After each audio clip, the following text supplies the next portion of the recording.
so we're all familiar with the helping hands, like these things here. There's some fancy ones.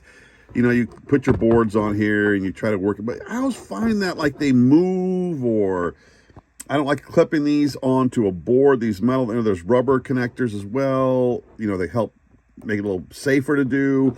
But to be honest, I don't like these things. I struggle soldering on these tiny boards with these helping hands. So as you notice right there, I got me a new soldering setup. I wanted something that was better than the USB plug-in one I had, which was fine. But this is, I think, going to do a much better job. It's going to get hotter. I like the tips on this are longer and pointier for these smaller pads. It is the Weller. I think it's like 60-something bucks. So we'll see, got good reviews. We'll see how this goes.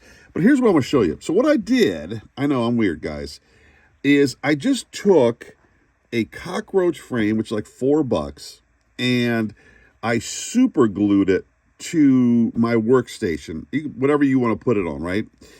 And the pad obviously fits, and I did it upside down so that the pins stick up. Let me show you this real quick.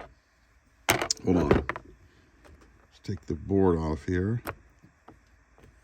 This is the 5-in-1 from Beta FPV, but it didn't work for me, or maybe I screwed up. I had issues with it. But basically, here's the pins.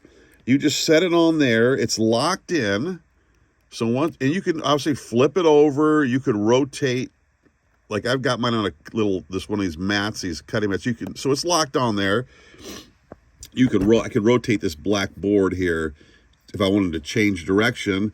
And then when I go to solder, right, like this, nothing's moving. This board's not slipping around. It's frozen in place. Left hand's free to bring the wire in, and I don't have to worry about this sliding around or moving. It is fixed in place. I think it's going to work great. So I just want to share that with you guys real quick. I'm not saying this is the best setup. I'm just saying that this might be something you find useful. All right, cheers, peace, guys. Happy flying. Can't wait to get out and fly this week.